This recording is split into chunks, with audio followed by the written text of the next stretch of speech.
Cell को overall हम लोग दो भागों में बांटते हैं, ठीक है। दो प्रकार के सेल्स होते हैं, कौन कौन? प्रोकैरियोटिक सेल और यूकैरियोटिक सेल, ठीक है। तो हम लोग उसी प्रोकैरियोटिक सेल और यूकैरियोटिक सेल के डिफरेंस को जानेंगे, ठीक है। तो ये हमारे टॉपिक क्या है? Difference between prokaryotic and eukaryotic cells, ठीक है। प्रोकैरियोटिक और यूकैरियोटिक सेल्स के बारे में जानते हैं। तो हम लोग पहले प्रोकैरियोटिक और यूकैरियोटिक दोनों को मैं डिफरेंस जो है वो साथ साथ बताऊंगा, ठीक है। तो प्रोकैरियोटिक सेल्स जो होते हैं ना वो अनडेवलप होते हैं, ठीक है। और यूकैरियोटिक सेल्स जो होते हैं वो पूर्ण रूपी डेवलप होते हैं, ठीक है। प्रोकैरियोटिक सेल कैसे होंगे? नॉन डेवलप, यानी वो डेवलप नहीं होंगे। यूकैरियोटिक सेल डेवलप होते हैं। और जितने भी ऑर्गेनिजम्स हैं वो प्रोकैरियोटिक, जितने भी ऑर्गेनिजम्स में प्रोकैरियोटिक सेल पाया जाता है उन ऑर्गेनिजम्स को हम लोग कहते हैं प्रोकैरियोट्स, ठीक है। और जितने भी ऑर्गेनिज्म में यूकैरियोटिक सेल्स पाया जाता है उसे हम लोग कहते हैं यूकैरियोट्स, ठीक है। अब मैंने यहाँ पे बताया कि जो है प्रोकैरियोट्स होते हैं, यानी प्रोकैरियोटिक सेल्स जिसमें पाए जाते हैं वो कैसे होते हैं? मैंने बताया कि वो अनडेवलप होते हैं, नॉन डेवलप होते हैं, ठीक है। वो पूर्ण रूपी डेवलप नहीं होते हैं। क्योंकि जब वो पूर्ण रूपी डेवलप नहीं है यानी उनका साइज कैसा होगा? स्मॉल होगा। और यूकैरियोटिक सेल्स जो होते हैं वो डेवलप होते हैं, यानी वो कैसा उनका साइज होगा? वो लार्ज होगा, ठीक है। हमारा बैक्टीरिया हो गया, ठीक है, माइकोप्लाज्मा, ब्लू ग्रीन एल्गी, इन सबों में कैसा कौन सा सेल पाया जाता है? Prokaryotic cell. और इन तीनों को छोड़कर कौन कौन? बैक्टीरिया, माइकोप्लाज्मा और ब्लू ग्रीन एल्गी, इन तीनों को छोड़कर जितने भी ऑर्गेनिज्म में है उन सभी में क्या पाया जाता है? यूकैरियोटिक सेल्स पाया जाता है, ठीक है। जिन्हें हम लोग क्या कहते हैं? यूकैरियोट्स कहते हैं, ठीक है। और ये मैंने आपको बता दिया कि इनका जो साइज होगा वो स्मॉलर होगा और यूकैरियोटिक सेल्स का जो साइज होगा वो लार्जर होगा, ठीक है। इन दोनों का हम लोग कंपेयर कर रहे हैं, यानी ये स्मॉलर है किसकी अपेक्षा? यूकैरियोट्स की कंपैरिजन में ये स्मॉलर है और ये लार्जर है। तो प्रोकैरियोटिक सेल्स जो है इनके कंपैरिजन में ये लार्जर है, ये सेल्स, ठीक है। और ये जो हमारे प्रोकैरियोटिक सेल्स होते हैं ना ये माइक्रोपेप्टाइड और ग्लाइकोपेप्टिनोजेन के बने होते हैं, ठीक है। और बल्कि जबकि यूकैरियोटिक सेल्स जो होते हैं वो सेल्यूलोज के बने हुए होते हैं, ठीक है। प्रोकैरियोटिक सेल बने होते हैं म्यूकोपेप्टिड और ग्लाइकोपेप्टिनोजेन, और ये हमारे यूकैरियोटिक सेल्स जो होते हैं वो सेल्यूलोज के बने होते हैं। और ये अगला हमारा इसमें डिफरेंस क्या है? Mitochondria, endoplasmic reticulum, Golgi complex are absent. हमारे प्रोकैरियोटिक सेल्स होता है ना उसमें ये तीनों माइटोकॉन्ड्रिया, एंडोप्लाज्मिक रेटिकुलम और गोल्गी कॉम्प्लेक्स ये एब्सेंट होता है। अब यहाँ पे गौर करने वाली बात ये है, देखिए इसमें मैंने ये बता रहा है कि ये जो है माइटोकॉन्ड्रिया जो प्रोकैरियोटिक सेल्स में क्या एब्सेंट होता है। और ये हम लोग ये भी जानते हैं कि सेल का जो हमारा भोजन होता है वो किसमें बनता है? माइटोकॉन्ड्रिया में, यानी सेल को एनर्जी किससे मिलती है? माइटोकॉन्ड्रिया से। तो जब इसमें माइटोकॉन्ड्रिया ही नहीं है तो ये जो सेल्स होते हैं वो अलाइव कैसे रहते हैं, वो जीवित कैसे रहते हैं, ठीक है। तो इनको एनर्जी कहाँ से मिलती है? तो ये जो प्रोकैरियोटिक सेल्स होते हैं ना उनको एनर्जी मिलती है इनके सेल मेम्ब्रेन से, ठीक है। इनके सेल मेम्ब्रेन का जो सरफेस होता है ना वही इसे एनर्जी प्रदान करता है, ठीक है।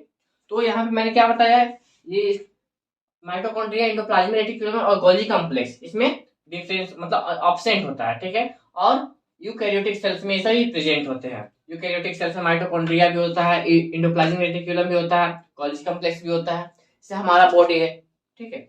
हमारे बॉडी में क्या गोल्गी कॉम्प्लेक्स भी है, माइटोकॉन्ड्रिया भी है। हमारे बॉडी में जो सेल्स होते हैं उसमें क्या माइटोकॉन्ड्रिया पाया जाता है। माइटोकॉन्ड्रिया से ही हमारे सेल्स को एनर्जी मिलती है, ठीक है। नेक्स्ट क्या है? Vacuoles and centrioles are absent. Prokaryotic cells जो होते हैं उसमें वैक्यूल्स भी नहीं होंगे और सेंट्रियोल्स भी नहीं होंगे, ठीक है। मैंने आप लोगों को अगर इससे पिछले वाले वीडियो में मैंने बताया था आपको सेल का एक फिगर बनाकर, ठीक है। सेल के फिगर में दर्शाया था, इसमें मैंने सेल के पार्ट्स को दर्शाया था, cell membrane, cell wall, nucleus, nucleoblast, ठीक है, साइटोप्लाज्म। उसमें मैंने आपको वैक्यूल्स भी बताया था, ठीक है। तो जो प्रोकैरियोटिक सेल्स होते हैं उसमें वैक्यूल्स एब्सेंट होते हैं और सेंट्रियोल्स भी एब्सेंट होते हैं, जबकि यूकैरियोटिक सेल्स में वैक्यूल्स और सेंट्रियोल्स दोनों के दोनों ही प्रेजेंट होते हैं, ठीक है। अगला हमारा डिफरेंस क्या है? इसमें देखिए प्रोकैरियोटिक सेल्स में राइबोसोम्स पाए जाएंगे इसमें भी, और यूकैरियोटिक सेल्स में भी डिफरेंट ये राइबोसोम्स पाए जाएंगे, ठीक है। अंतर क्या है? तो जो हमारे प्रोकैरियोटिक सेल्स है ना इसमें हमारा 70 राइबोसोम पाया जाएगा, और यूकैरियोटिक सेल्स जो होते हैं उसमें 80 राइबोसोम्स पाया जाता है। हमारे बॉडी में जो राइबोसोम्स होते हैं वो कौन से होते हैं? 80 होते हैं। आगे मैं आप लोगों को बताऊंगा कि राइबोसोम्स दो प्रकार के होते हैं, एक 80 और एक 70। यूकैरियोटिक सेल्स में 70 पाए जाएंगे और सॉरी प्रोकैरियोटिक सेल्स में 70 राइबोसोम्स पाए जाते हैं और यूकैरियोटिक सेल्स में 80 राइबोसोम्स पाए जाते हैं। इसमें दो यहाँ पे एक हमारा डिफरेंस रहता है, सॉरी एक्सेप्शन में आ जाता है। कौन कौन सा? माइटोकॉन्ड्रिया, क्लोरोप्लास्ट, ठीक है। यूकैरियोटिक सेल्स जो होते हैं उसमें माइटोकॉन्ड्रिया और जो क्लोरोप्लास्ट पाए जाएंगे, यानी क्लोरोप्लास्ट कहाँ? प्लांट में पाए जाएंगे। माइटोकॉन्ड्रिया जो पाए जाएंगे हमारे कहाँ? एनिमल्स में पाए जाएंगे। तो ये जो माइटोकॉन्ड्रिया और ये क्लोरोप्लास्ट होता है ना, इसमें 70 पाए जाते हैं राइबोसोम्स। हमारे जितने भी सेल्स हैं हमारे बॉडी में उसमें क्या पाया जाएगा? सॉरी यूकैरियोटिक सेल्स, इसका एग्जांपल हमारा बॉडी भी है, ह्यूमन का बॉडी भी। तो हमारे बॉडी में जितने भी सेल्स पाए जाते हैं ना, उसमें जो राइबोसोम्स पाए जाते हैं वो 80 के होते हैं। लेकिन इसका एक एक्सेप्शन होता है, माइटोकॉन्ड्रिया, ठीक है। ह्यूमन बॉडी में, एनिमल की किसी भी बॉडी में जहां माइटोकॉन्ड्रिया हो, उस माइटोकॉन्ड्रिया में क्या 80 राइबोसोम्स पाए जाता है। और अगर किसी प्लांट बॉडी है, तो उसमें जो क्लोरोप्लास्ट पाए जाएंगे उसमें कैसा होगा? 70 राइबोसोम्स पाए जाएगा। बाकी सभी जगह से 80 पाए जाएंगे, लेकिन क्लोरोप्लास्ट में और माइटोकॉन्ड्रिया में 70 राइबोसोम्स पाए जाते हैं, ठीक है। नेक्स्ट है हमारा nuclear wall and nucleolus are absent. ये जो हमारा प्रोकैरियोटिक सेल्स होता है, जैसे कि देखिए छोटा है तो इसमें जाहिर सी बात है ये कुछ भाग जो एब्सेंट होंगे। तो मैंने यहाँ पे mitochondria, endoplasmic reticulum, Golgi complex बताया एब्सेंट है। और क्या? न्यूक्लियर वॉल और न्यूक्लियोलस भी एब्सेंट होते हैं, ठीक है। और यूकैरियोटिक सेल्स में प्रेजेंट होते हैं। यूकैरियोटिक सेल्स में देखिए यहाँ पे मैंने सबसे बड़ा आंसर आपके यहीं पे है, नॉन डेवलप और डेवलप, ठीक है।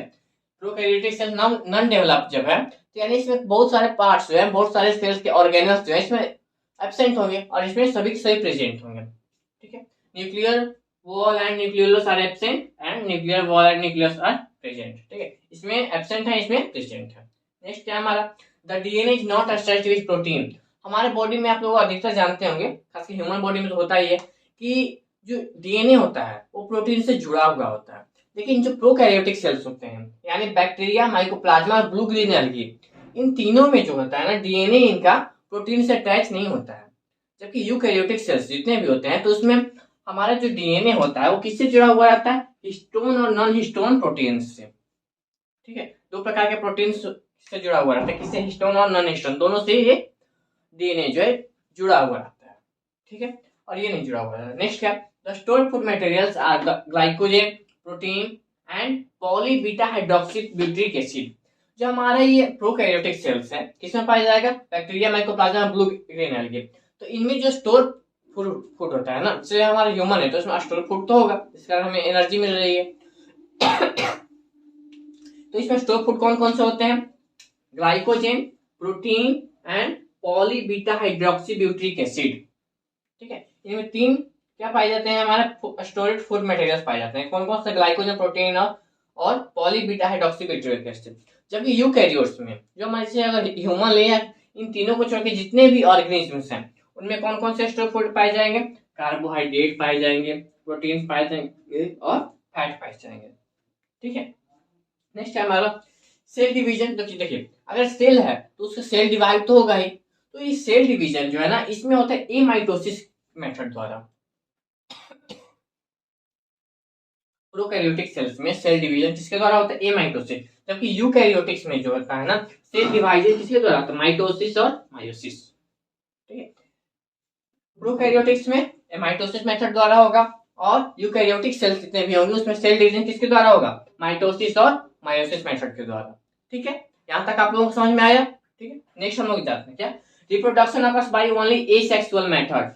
इसमें जितने भी हमारे बैक्टीरिया है, माइकोप्लाज्मा है, ब्लू ग्रीन एल्गी है, इनमें क्या ऐसा पाया जाएगा? प्रोकैरियोटिक सेल्स तो पाए जाएंगे। और इनमें जो रिप्रोडक्शन का मेथड होगा वो कैसा होगा? एसेक्सुअल होगा, सिर्फ और सिर्फ एसेक्सुअल। किसी भी एक्सेप्शन भी में सेक्सुअल रिप्रोडक्शन नहीं हो सकता है, ठीक है। और हमारा जो यूकैरियोटिक सेल्स है इसमें प्लांट्स भी आते हैं, एनिमल्स भी आते हैं, ठीक है। तो ये कैसे? बोथ एसेक्सुअल मेथड से भी हो सकता है और सेक्सुअल मेथड, दोनों मेथड से इसमें रिप्रोडक्शन हो सकता है, ठीक है। नेक्स्ट हमारा this organism are adapted to survive at high temperature. ये जो हमारे प्रोकैरियोटिक सेल्स होते हैं ना, ये हाई टेम्परेचर पर इसे अनुकूलित कर दिया जाता है, ठीक है। ये हाई टेम्परेचर पर रह सकते हैं, जबकि यूकैरियोटिक सेल्स जो है हाई टेम्परेचर पर नहीं रह सकते हैं। फिर क्या? This organism fix atmospheric free nitrogen into nitrate. ये जो हमारे ऑर्गेनिज्म है ना, ये तीनों bacteria, mycoplasma, blue green algae, ये एटमॉस्फेयर में जो हमारा फ्री नाइट्रोजन पाया जाता है उसे नाइट्रोट में बदल देते हैं, नाइट्रेट में बदल देते हैं, ठीक है। और जबकि यूकैरियोटिक सेल्स में ऐसा कुछ नहीं होता है। ये जो हमारा फ्री नाइट्रोजन है ना हमारे एटमॉस्फेयर में, ये जो प्रोकैरियोटिक सेल्स है इसे किसमें बदल देते हैं, नाइट्रेट में बदल देते हैं। और ये जो है कुछ नहीं करते हैं, मतलब कि इन्हें कुछ फर्क नहीं पड़ता, ये नाइट्रेट में नहीं चेंज करते हैं, ठीक है। Next, respiration occur by cytoplasm. देखिए, अगर कोई भी ऑर्गेनिज्म है तो रेस्पिरेशन तो करेगा ही, श्वसन तो करेगा ही, ठीक है। तो इसमें जो हमारा प्रोकैरियोटिक सेल्स है ना, इसमें रेस्पिरेशन किसके द्वारा होता है, साइटोप्लाज्म के द्वारा, क्योंकि माइटोकॉन्ड्रिया तो है नहीं, तो इसमें रेस्पिरेशन किसके द्वारा होगा, साइटोप्लाज्म। ये बहुत बड़ा अंतर होता है, देखिए इसीलिए मैंने इसे अलग कलर से लिखा है, ग्रीन कलर से। ये बहुत बड़ा अंतर है। ये देखिए, नॉन डेवलप को भी मैंने ग्रीन कलर से लिखा है, डेवलप ग्रीन कलर से, ताकि इसमें आप लोग देख सकें कि कुछ कुछ चीजें एब्सेंट होते हैं और इसमें प्रेजेंट होते हैं। और ये सबसे बड़ा अंतर है, respiration occurs by cytoplasm, respiration occur bye mitochondria. इसमें जो है कि माइटोकॉन्ड्रिया नहीं पाया जाता, तो ये रेस्पिरेशन तो करेगा ही, लेकिन किस भाग के द्वारा, साइटोप्लाज्म के द्वारा करेगा। और ये जो हमारा यूकैरियोटिक सेल है इसमें माइटोकॉन्ड्रिया पाया जाता है, यानी ये किसके द्वारा, माइटोकॉन्ड्रिया के द्वारा ही करेगा। तो यहाँ पर हमारा जो है प्रोकैरियोटिक और यूकैरियोटिक सेल्स में डिफरेंस जो है समाप्त होता है, ठीक है।